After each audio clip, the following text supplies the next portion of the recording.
Hi, Arlene. Hey, nice to meet you. Good to meet Come you on too. in. Thank you. I'm gonna have to see right over here. Oh, sure. I'm gonna have you fill out. This is an intake form, Okay. and it's just basically information I need to know. So I'm just get it better to know what your symptoms are, your history, and then we can go from there. Okay. So here's Sounds an good. in, and then I'll come back in maybe 5 minutes or so. Thank you.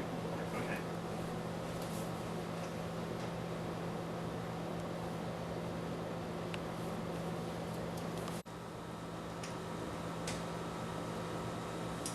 Hi, James. How's it going? Really good. I just finished the paperwork. Okay, perfect. I'll take that. Okay. And why don't you follow me? I'm gonna take you over to my office. Oh, good. Okay. Thank you. Come on this way. You can have a seat right over here. Thank you. Nice office you have. Thank you. Trying to make it as comfortable as I can. Oh, good. The candle and everything. Oh, I love candles. So, I'm just reviewing your intake information. You noted that you have symptoms of depression. Correct. Can you just kind of explain a little bit to me how long you've been having these symptoms? I didn't have any symptoms, or the depression at least, for about a month and a half now. Okay. And when you say symptoms, what type of symptoms are you experiencing? What do you mean by symptoms? Like, for example, are you having trouble sleeping at night? Yes. Oh, yes. How about your diet? Are you able to continue to eat your eating habits that you have? No, normally I eat lunch, breakfast, dinner, everything in between, and lately, lost appetite. How about hobbies, interests? Like, is there anything that are you continuing to engage in? No, I mean, for example, one of my hobbies is Disneyland. Mhm. Love Disneyland, love the magic. It's a beautiful place. Oh, it's wonderful. Just like they say, it's the happiest place on earth. It is. Haven't been really feeling that happy, so I haven't visited, and that's not like me at So all. you usually normally go to Disneyland? And Oh, I do. I ride the rides, sing the songs, eat the food. It's wonderful, and it's just not up to it. Haven't been. Okay. How about in the morning? Are you able to get up in the morning, or? No, you know what? It's a chore. It was a chore to come here, Okay. believe it or not. What about work? Are you working? Has this affected your work schedule? You know, it really has. I love what I do, and because of what I'm going through, I don't want to be there. I'll find any excuse to miss work, to be late, to leave early, and it's affecting me. And you mentioned you enjoy going to work. That's Oh, I something you love it. to do. You know, I love my hobbies. I love my outdoor activities. I really do enjoy all the fun things that I was normally accustomed to. And since these, feelings, I've stopped everything. You know, I do want to mention to you whatever we disclose or whatever we talk about today. I want to give you the peace of mind I need before that. we continue. Thank you. Because I have a couple of questions I want to ask you, but I do want you to know that whatever we discuss is going to be kept confidential. Okay. With certain exceptions. I have mandated reported. Okay. And if someone has disclosed to me that there's abuse, Okay.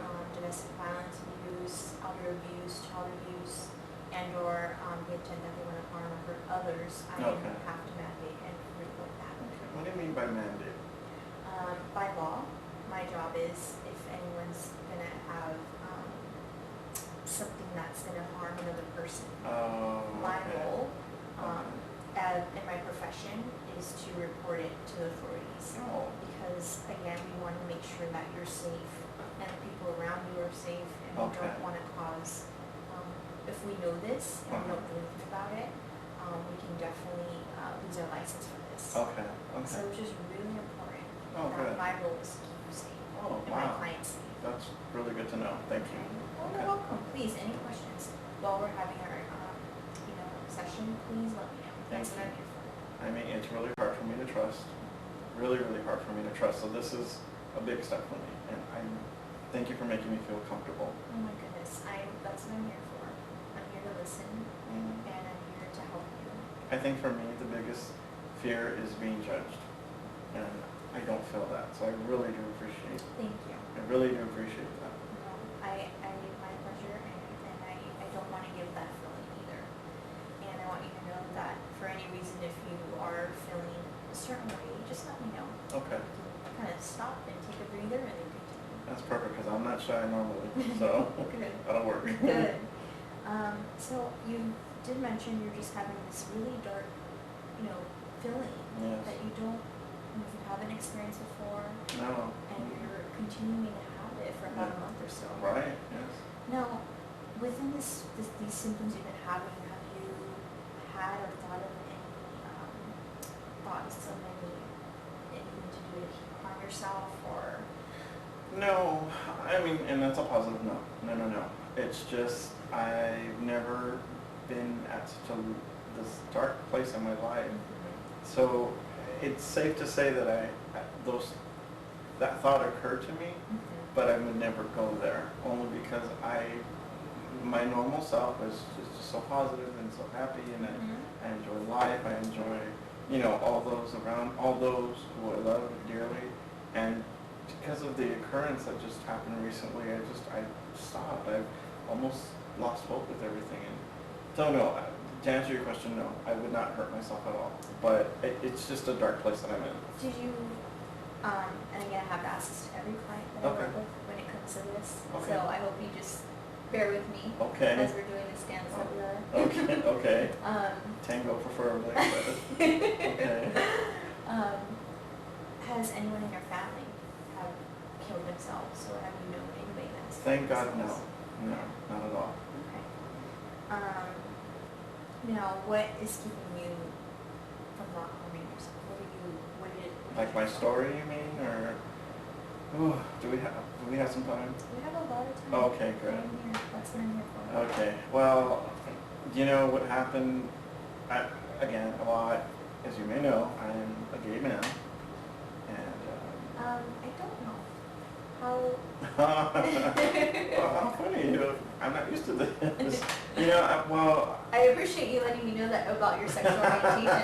But I right off the bat meeting you, I didn't know or would assume that you would be gay. Oh wow! Thank you. Boost to the ego. No, I came out. I've been out of the closet for about 10 years now, and I've always been proud of myself. I'm proud of who I am, as far as the person that I've become, as I've grown into, matured, and the many accomplishments that I've been able to do throughout my lifetime.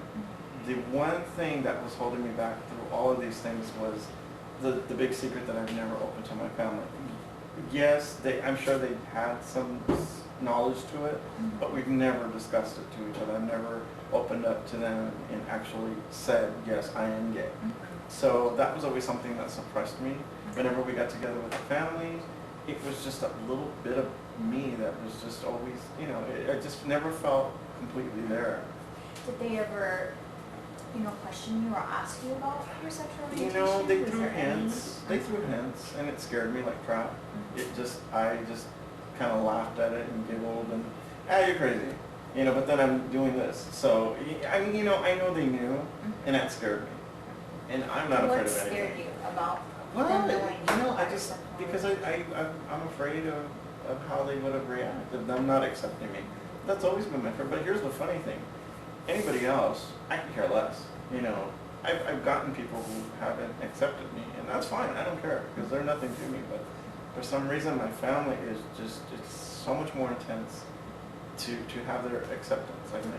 Do you have a really close relationship with your family? I do. I have my mom, I have my two sisters.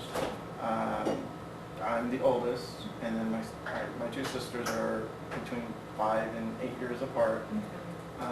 And then my father, good working man, hard working man.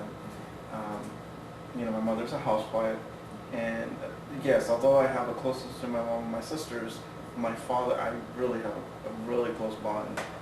And because I'm the oldest and only son, it's almost like a brother. He's almost as a brother to me. So when I finally took the opportunity to open up to them, I went to my mom and my sisters first. I figured I'll wait for my dad. I want to see what their reaction is before I go to him. Why would you wait for your dad? Only because I've actually done that with my most important. Although I'm close to him, it's almost like I need his validation. I need his approval. So I always go to the easier ones first. So that you feel like they're your They're mom, my your small buffers. sisters, the Yeah. easier one, and then you go to him, which is a little bit more. Yeah, because then my mom kind of helps me with, for example, when I first came out, I wanted to be on my own because there's no way I could date and bring men home to the house. There's just no way. So, because we're so close, I think I went to my mom and said, you know what, I need to leave, I need to move, and it's just time for me to open my wings and fly. And because we're so close, it wasn't no, it really wasn't. And so I went to her, and she helped buffer my dad, and you know, eventually I moved out. And I see. whatnot. So you go to them first, just kind of like to fill them out, see, you know, Right. how So- they feel about it. Right, and then it goes on And then it because goes on. I have their support. So you know, because my dad he's pretty old school. He's very Mhm. old fashioned, set in his ways. Although he's born of the modern times, he still has that old fashioned old fashioned way about his thinking. So that was always a scary thing for me because again, although I've never heard derogatory comments, Mhm. whenever that was faced, if we were in public or whatever, they never said anything, but it wasn't like they accepted it either. At least that was my assumption. I never really knew, and that's where the fear came from. Mhm. So, you know, I went to my mom and my sisters. They, for accepting, they, you know, That's good. a lot of crying, a lot of, you know, I mean, my mom said she always knew. Mhm. You know, mothers always know. And they've accepted you. Absolutely, you know, and I went to my father, and like I said, I went to my mom and sisters as a buffer, and I went to my father, and it just all crumbled, and that's why I'm carrying this depression, you know. And what did he say when you just told him that you were about your sexual orientation? You know, I couldn't even finish what I was trying to tell him, because immediately he said, "You are no longer my son, you are dead to me." And he turned around and walked away, and I couldn't cry, I couldn't react. Like I said, I couldn't even finish my sentence, and it just crushes me that I can't get through to him. I think that's where it began, Right. because I didn't have that closure with him. Mhm. I couldn't connect. It was a complete disconnect. When he said that to you, did you automatically leave the room? Did you leave the environment that you're, That's a good did you question. go home? Have you disclosed this to anybody else? No, Any of your you know what, friends? I just kind of closed myself off to everybody. That's a really good question, because when that happened, I was at home with him, and it was just him and I. Like I said, I had spoken to my mom and my sisters earlier, Okay, but I wanted my time with him. right. And we were together, and I said that he walked away. And you know what, that's a really good question. I can't remember. All I remember is everything just started spinning, and I went from being there with my father to back at my place. And I just wanted to sleep. I haven't even really cried. I don't know, and that's not like me. I cried everything. Mhm. You know, I'm very in tune with my sensitive side. Okay. But with this, I think it's just such a shock, because I'm not just gay. I'm still James. I'm still a person, Of a human course. being, and it's just hurts me that he doesn't see that. He just sees, oh, it's gay, so it's you know, associated with all these other ugly things that the media or whatever portrays gay men. You know, and again, he also brought, you know, you're dead to me, but also don't come back with AIDS. I mean, you know, just those two hand in hand, they just really shocked me to my core. And And I mean, I have to tell you, James, just by you disclosing this to your family, it was a big step. thank you. It was a big step to do. And I want to just praise you for that, because, you know, there's a lot of, you know, homosexual men that are still having difficulty with coming out and expressing yeah. that. It's So for hard. you to do that, I want you to know that was a really good thing that you did. Thank you. you Again, know, unfortunately, the fact that your father didn't accept you, yeah. I can imagine how hurtful and painful. I mean, that must be. you know what? When that happened, when he said those things to me, it right away took me to questioning my existence. that's what it brought me to. I think that's why I'm here now. From when I don't trust, as out and open, as proud as I am, I don't trust as well. That's why I was kind of leery about coming here too. I'm thinking, first I don't want to get up. I just feel really good. And then I get here and I'm hoping that I click with you, which thank you. I'm really comfortable speaking with you.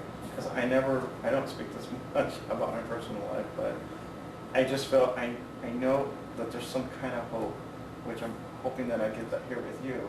And James, going back to what you're saying about your existence, I hear that you are having this thought of why am I existing, but then on the other end you're also having this hope, which is a really good thing. Thank you. Yeah. And I want to know from you, what is it that's giving you this hope? What is it that you're continuing? You say you don't have feelings of suicide, you have intent to hurt Yes. yourself. What is giving you this hope? I think what's giving me the hope is coming back to the person I used to be, that positive person, because that positive person always has hope. He always had hope, even when things were bad, even when relationships didn't work, even when stuff went down at home. I always had hope that it was going to be a new day, a better day, and more opportunity. So I still am that same person. I just feel like I have a cloud over me, and that's kind of what I want to. I hope I can help open and revealed here with you. Well, James, I want you to know that we're going to get you through this. Thank you. We're going to get you through this. I want to get you back to that hope, that magic feeling that you said that you had. I miss that magic. But, it's going to take some steps. Okay. There's some things that I want you to do. I want Okay. to start you off by giving you making an appointment with your physician, your primary physician, to Okay. get a medical evaluation. It's noted here that the last time you had it done was 5 years ago. Is that Correct. Yes. Okay. So we want to do that. Okay. We want to see where you're at. Okay. And I also want to refer you to one of our psychiatrists. Okay. She's actually in the same building. She's right Okay. across from the hallway. Okay. I just wanted to kind of seek you to just do an assessment Okay. and kind of see But where you're at. will I still work with you? I Yes. really prefer that, to be Yes. honest with you. We're going to also include our individual sessions. Okay. So if it's okay with you, I would really like to I would continue really working with prefer you. that, to be Okay. honest with you. I really would. That sounds good. Before you leave, please go to the receptionist and then she'll schedule an appointment so that way Oh. we can make some, whether it be weekly sessions, 2 days out of the week, Okay. and that way we can continue and Okay. get you back to where you used to be. I would really love that. That's what I would only hope. We'll get you there. It's just, it's the fear that's just getting me, so really thank you. My pleasure. I want